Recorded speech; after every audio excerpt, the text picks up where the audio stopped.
Latin America पर तो Trump नजर गड़ाए बैठे ही हैं, लेकिन ईरान पर भी अमेरिका अपनी नजर बनाए हुए हैं। अमेरिकी राष्ट्रपति ट्रंप ने ईरान में महंगाई, भ्रष्टाचार को लेकर हो रहे हिंसक प्रदर्शनों पर कहा कि अगर अमेरिका ईरान के हालात पर बहुत करीब से नजर रखे हुए है, अगर ईरानी सरकार ने विरोध को दबाने के लिए लोगों को मारना शुरू किया तो अमेरिका उन्हें बहुत जोरदार जवाब देगा। We're watching it very closely. If they start killing people like they have in the past, I think they're going to get hit very hard by the United States. We're watching it very closely. If they start killing people like they have in the past, I think they're going to get hit very hard by the United States. We're watching it very closely. If they start killing people like they have in the past, I think they're going to get hit very hard by the United States. इधर Trump चेतावनी दे रहे हैं, उधर ईरानी media के हवाले से खबर आ रही है सुप्रीम लीडर अली खामनेई के पास मॉस्को भागने का एक बैकअप प्लान तैयार है। अगर ईरान में श्रीलंका, बांग्लादेश और नेपाल जैसे तख्तापलट की नौबत आई तो खामनेई देश छोड़ देंगे। खबर है कि अगर खामनेई जन विरोध को दबाने में नाकाम रहते हैं तो वो अपने 20 करीबी सहयोगियों और परिवार के साथ देश छोड़ देंगे। ईरान मीडिया के एक अखबार ने एक इंटेलिजेंस रिपोर्ट का हवाला देते हुए ये दावा किया है। देखिए, ईरान में इस वक्त जन विद्रोह है, बेरोजगारी बढ़ चुकी है, वहां मुद्रा संकट गहरा चुका है, आर्थिक संकट गहरा गया है। इन सब के बीच में ट्रंप तो लगातार कह ही रहे हैं और अब खबर ये सामने निकल कर आ रही है कि खामनेई अपने परिवार के साथ रूस भाग सकते हैं। एक बैकअप प्लान उनके पास है और ये वहां की मीडिया ने ही दावा किया है। वेनेजुएला में यूएस मिलिट्री ऑपरेशन में 32 क्यूबाई नागरिकों की जान गई। यह दावा खुद क्यूबा की सरकार ने किया है। क्यूबा की सरकार ने कहा कि वेनेजुएला में मादुरो की गिरफ्तारी के दौरान यूएस मिलिट्री ऑपरेशन में 32 क्यूबाई नागरिकों की जान चली गई। क्यूबा सरकार ने मृतकों के सम्मान में 2 दिनों के राष्ट्रीय शोक का ऐलान किया है। आज और कल क्यूबा में राष्ट्रीय शोक मनाया जाएगा। तो किस तरीके से आधी रात को वेनेजुएला के राष्ट्रपति निकोलस मादुरो को गिरफ्तार किया गया, उनके घर से, उनके बेडरूम से उठाकर लाया गया उनको और उनकी पत्नी को। उस दौरान वहां पर क्यूबा के जो नागरिक थे वो भी मौजूद थे और 32 ऐसे क्यूबाई नागरिक हैं जिनकी जान गई है और यह दावा खुद क्यूबा की सरकार ने किया। वेनेजुएला में अमेरिका के मिलिट्री ऑपरेशन पर आज रात 8:30 बजे यूएन में एक अहम बैठक होगी। इस बैठक में threats of international peace and security के तहत बैठक होगी। यूएनएससी में ये बैठक कोलंबियाई की पहल पर बुलाई गई है। दरअसल कोलंबियाई ने वेनेजुएला पर अमेरिकी सैन्य कार्रवाई की आलोचना की और इस मामले में संयुक्त राष्ट्र सुरक्षा परिषद से हस्तक्षेप की मांग की है। वेनेजुएला के मुद्दे पर यूएन में होगी आपातकाल बैठक। रूस और चीन ने बताया कि अंतर्राष्ट्रीय कानून का उल्लंघन है। तो ये बड़ी खबर आप देख रहे हैं। वेनेजुएला के मुद्दे पर संयुक्त राष्ट्र में एक आपातकाल बैठक होगी और क्योंकि जिस तरीके से निकोलस मादुरो को गिरफ्तार किया गया, घर से खींच कर लाया गया, उसके बाद में न्यूयॉर्क लाया गया, वहां पर केस चल रहा है। इस पर रूस और चीन ने कड़ी निंदा भी की थी इस पूरी पहल की और ये भी कहा था कि ये गलत तरीके से की गई गिरफ्तारी है, ये गैर संवैधानिक है। ये मुद्दा अब संयुक्त राष्ट्र में जब उठाया जा रहा है तो रूस और चीन, ये बताया जा रहा है कि इसे अंतर्राष्ट्रीय कानून का उल्लंघन बता रहे हैं और वो भी अपना पक्ष रखेंगे तो समर्थन में ही वेनेजुएला के राष्ट्रपति निकोलस मादुरो के।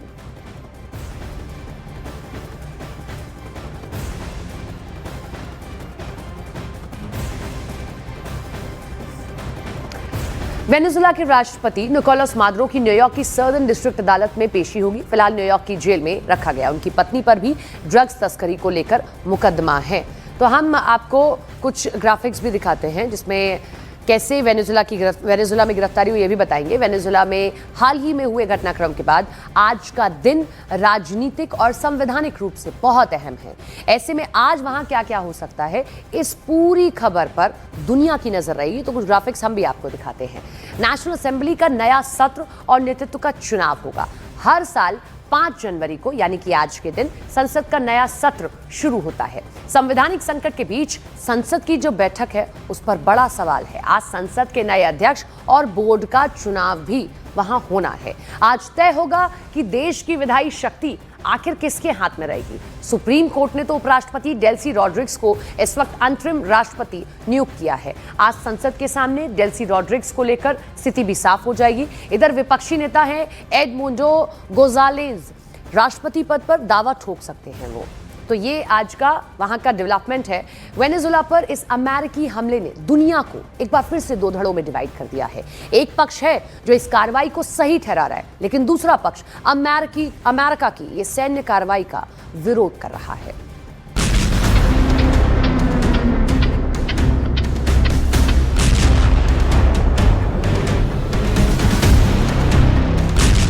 अमेरिका के इस सीक्रेट एक्शन ने सिर्फ लैटिन अमेरिका ही नहीं पूरी वैश्विक राजनीति को हिला दिया। अमेरिकी कार्रवाई को वॉशिंगटन आतंकवाद, ड्रग ट्रैफिकिंग और अंतर्राष्ट्रीय अपराधों के खिलाफ निर्णायक कदम बता रहा है। अमेरिकी पक्ष का तर्क है कि निकोलस मादुरो पर लंबे समय से ड्रग नेटवर्क और आपराधिक साजिशों के आरोप हैं, जिनके तहत अमेरिका में केस दर्ज है। इसी आधार पर कार्रवाई को कानून के दायरे में बताया जा रहा है। दूसरी ओर ये ऑपरेशन वेनेजुएला की संप्रभुता पर सीधा हमला माना जा रहा है। यही वजह है कि ये मामला अब सैन्य कार्रवाई से आगे बढ़कर अंतर्राष्ट्रीय कानून और राष्ट्रीय अध्यक्षों की गिरफ्तारी के अधिकार जैसे सवालों पर पहुंच गया है।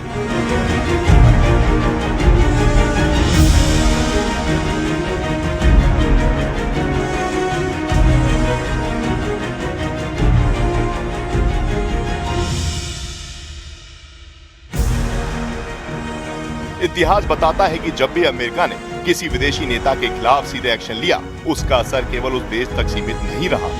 अमेरिकी कार्रवाई के बाद चीन सबसे मुखर विरोधी के रूप में सामने आया है।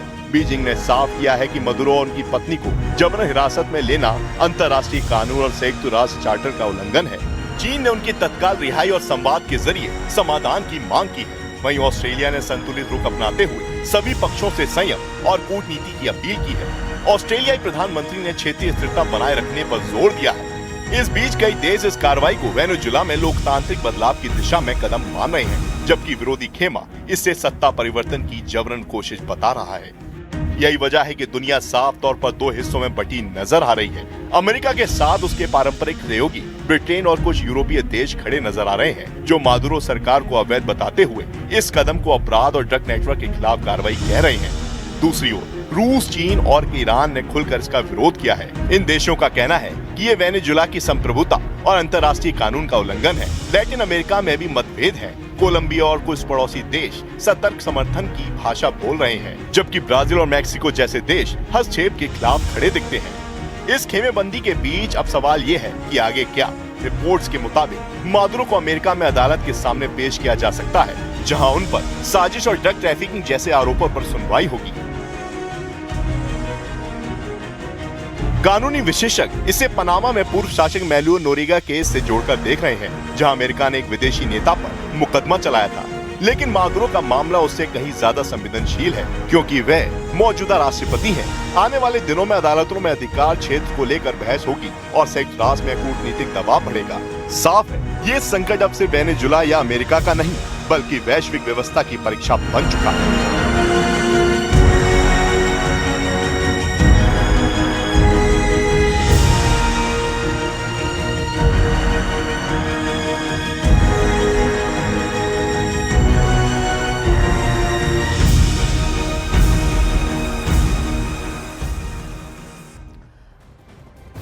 अमेरिकी सेना की ओर से गिरफ्तार निकोलस मादुरो की न्यूयॉर्क की कोर्ट में आज पेशी होगी। इससे पहले न्यूयॉर्क की सड़कों पर निकोलस मादुरो को खुली वैन में घुमाया गया। वैन में निकोलस मादुरो को बिठाया गया था।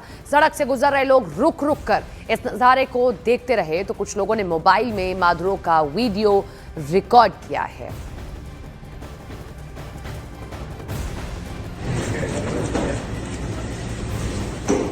वेनेजुएला के राष्ट्रपति निकोलस मादुरो को लेकर दुनिया बढ़ती जा रही है। ट्रंप के कमांडो ऑपरेशन ने अमेरिका के दुश्मनों को एक प्लेटफॉर्म पर ला दिया है। मादुरो की रिहाई के लिए ट्रंप पर हर तरह का दबाव डाला जा रहा है। इसमें डिप्लोमेसी भी है और एटम बम वाली धमकी भी।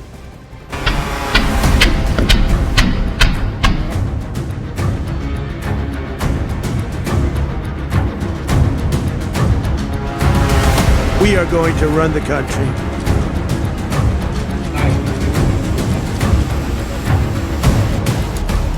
तेल और तख्ता पलट, क्या ये वीडियो बनेगा तीसरे विश्व युद्ध की सबसे बड़ी वजह? क्या मादुरो की ये हालत देखकर अमेरिका पर टूट पड़ेंगे पुतिन, जिनपिंग और उनके बाकी जिगरी दोस्त? वेनेजुएला इस वक्त युद्ध का ऐसा सबसे बड़ा फ्लैश पॉइंट बन चुका है जिसमें अमेरिका के दुश्मनों के लिए डोनाल्ड ट्रंप एक बार फिर से दुनिया के सबसे बड़े खलनायक बन चुके हैं।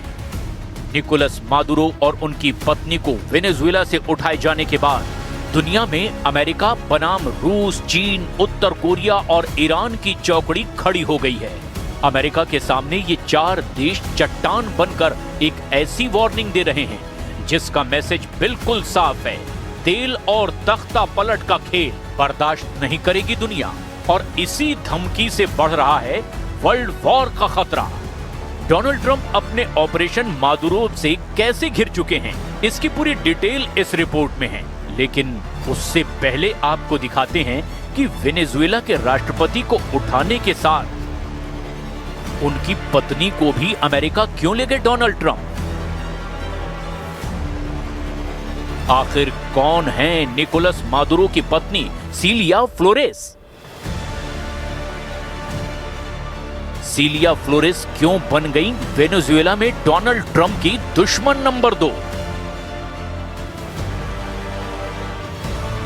सीलिया फ्लोरेस पर अमेरिका में क्यों चलाया जाएगा मुकदमा? क्या वेनेजुएला के ड्रग कार्टेल की बड़ी बॉस हैं सीलिया फ्लोरेस? क्या मादुरो की सत्ता की असली मास्टरमाइंड सीलिया रही हैं? निकोलस की पत्नी इस वक्त न्यूयॉर्क की जेल में हैं। उन पर वहां की सदर्न डिस्ट्रिक्ट कोर्ट में मुकदमा चलेगा। लेकिन दूसरा सच ये है कि डोनाल्ड ट्रंप की सेना ने एक संप्रभु देश की लीडरशिप को अपने कब्जे में लिया है। इसी ने अमेरिका के सामने उसके सबसे बड़े दुश्मनों को एकजुट कर दिया है। अमेरिका की नजर वेनेजुएला के तेल पर है और चट्टान की तरह अमेरिका के सामने खड़े चार देश अब ट्रंप को अल्टीमेटम दे रहे हैं। खतरा विश्व युद्ध का मंडराने लगा है और वेनेजुएला अब इसकी सबसे ताजा वजह बन चुका है।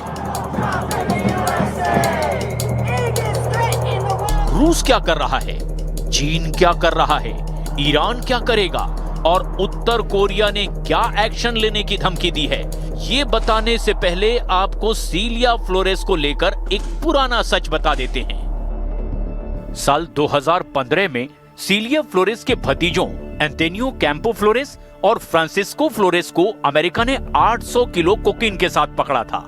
उन्हें ड्रग तस्करी के केस में सजा दी जा चुकी है। 1992 में वेनेजुएला के राष्ट्रपति कार्लोस पेरेज के खिलाफ तख्ता पलट की कोशिश हुई जो नाकाम रही थी। तब इसके लिए प्रदर्शन का नेतृत्व कर रहे शावेज पर मुकदमा चला था। वेनेजुएला की फर्स्ट लेडी सीलिया फ्लोरेस को मादुरो की सत्ता का असली दिमाग माना जाता है।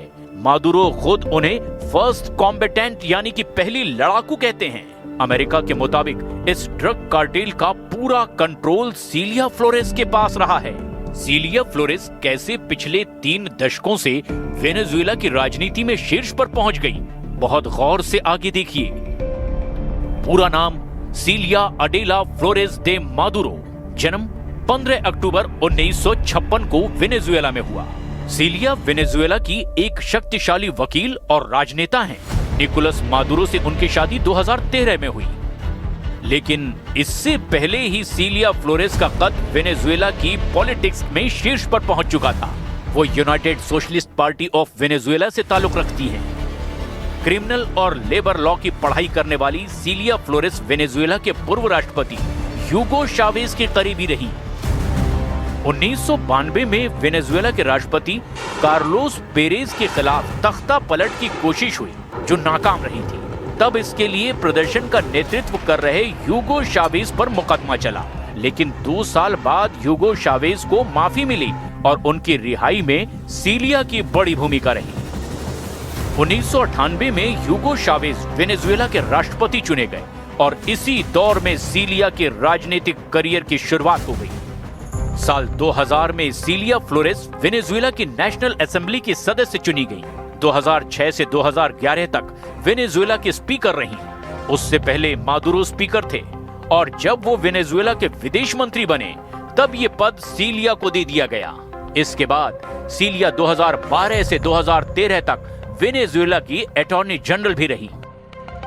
आज दुनिया मादुरो और उनकी पत्नी को अमेरिका के कब्जे में देख रही है, लेकिन एक वक्त था जब सीलिया और मादुरो की करीबी वेनेजुएला का भविष्य तय कर रही थी। इसकी बुनियाद इसी दौरान पड़ी जब ह्यूगो चावेज के निधन के बाद मादुरो मार्च 2013 में वेनेजुएला के राष्ट्रपति बने और जुलाई 2013 में उन्होंने सीलिया फ्लोरेस से शादी कर ली।